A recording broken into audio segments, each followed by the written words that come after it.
하루의 말씀, 오늘은 전도서 2장 9절에서 11절까지 말씀 가지고 함께 나누겠습니다. 먼저 성경 봉독합니다. 드디어 나는 일찍이 예루살렘에 살던 어느 누구보다도 더 큰 세력을 가진 사람이 되었다. 지혜가 늘 내 곁에서 나를 깨우쳐 주었다. 원하던 것을 나는 다 얻었다. 누리고 싶은 낙은 무엇이든 삼가지 않았다. 나는 하는 일마다 다 자랑스러웠다. 이것은 내가 수고하여 얻은 나의 몫인 셈이었다.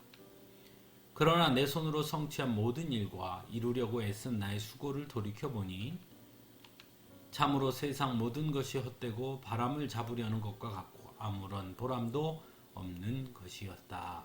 아멘. 왕정시대의 왕은 한마디로 못하는 것이 없는 절대 권력을 가진 사람입니다. 이스라엘의 왕들 중에서 다윗과 솔로몬은 누구보다 강력한 권력을 가졌던 왕이었습니다. 어떤 면에서 하지만 솔로몬의 왕권이 다윗보다 더 강력했다고 할 수 있습니다.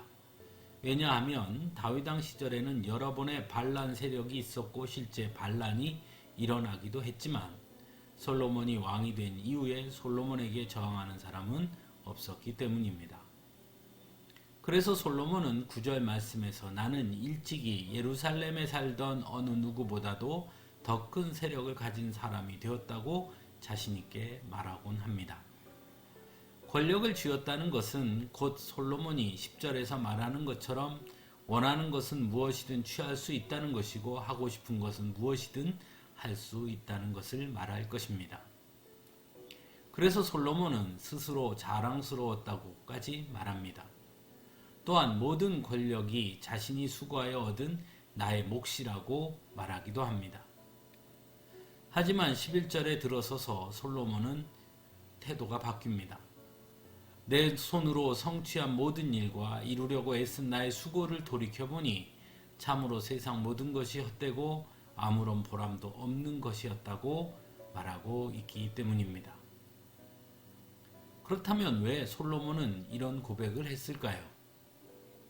아마도 솔로몬은 말년에 권력이 결코 영원할 수 없다는 것을 알았기 때문이었을 겁니다. 세상 사람들은 권력이 영원할 것이라고 착각하는 경우가 있습니다. 하지만 아주 분명한 것은 영원한 권력은 있을 수 없다는 것입니다. 하나님 빼고 말입니다. 그런데도 많은 사람들은 권력을 차지하려고 애를 쓰기도 합니다. 권력이란 얻기 위해 나아갈 때는 권력이지만 막상 차지하고 나면 결국 빼앗길 일만 남아있을 수밖에 없어서 권력을 가지는 순간 빼앗길 것에 대한 두려움과 함께 할 수밖에 없다는 것입니다. 그러므로 권력은 결코 우리를 영원히 행복하게 할 수 없다는 것을 알아야 합니다. 솔로몬은 그것을 깨달았던 것이 아닐까요?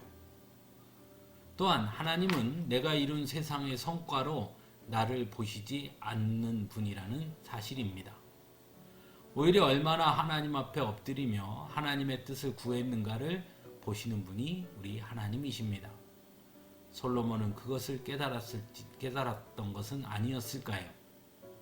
그래서 하나님 앞에서는 아무런 보람도 없는 것이었다라고 고백하고 있는 것은 아닐까요? 우리도 모르게 자꾸 무엇인가의 성과를 내려고 하는 강박이 있을 때가 있습니다. 그래서 성과를 내지 못하면 무능력한 사람이거나 게으른 사람이라고 치부하곤 합니다. 물론 세상에서는 그럴 수 있습니다. 하지만 문제는 신앙생활도 그렇게 하려고 할 때가 있다는 것입니다. 그러다 보니 신앙의 모든 것에 자꾸 증거를 요구하게 됩니다. 기도해서 응답받은 증거가 눈에 보여야 기도의 사람이라고 생각하기도 합니다. 또 그 기도가 훌륭한 기도라고 생각하기도 합니다.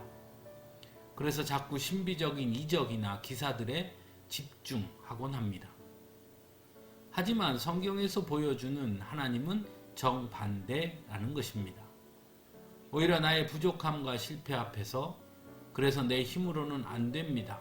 주님께서 도와주셔야 합니다. 라며 하나님께 매달리고 겸손하게 엎드리는 사람을 오히려 하나님은 기뻐하신다는 것입니다. 솔로몬은 그것을 깨달았던 것은 아닐까 하는 것입니다. 사랑하는 성도 여러분, 세상의 권력이나 성취보다 하나님과 함께 한다는 것, 그리고 하나님께서 주신 권세를 누리며 하나님의 뜻을 이루는 것이 훨씬 더욱 중요하다는 것을 잊지 마시기 바랍니다. 세상의 권력을 추구하느라 하나님이 기뻐하시는 것이 무엇인지 깨닫지 못하는 것처럼 어리석은 것은 없다는 것을 알아야 합니다. 세상에서 무엇인가를 성취했다고 자랑하거나 의시될 것도 없습니다. 그것보다 하나님의 뜻을 작게라도 이루는 것을 더욱 기뻐할 수 있어야 하는 것입니다. 왜냐하면 하나님은 바로 그것을 보시고 심판하시는 분이시기 때문입니다. 함께 기도하겠습니다.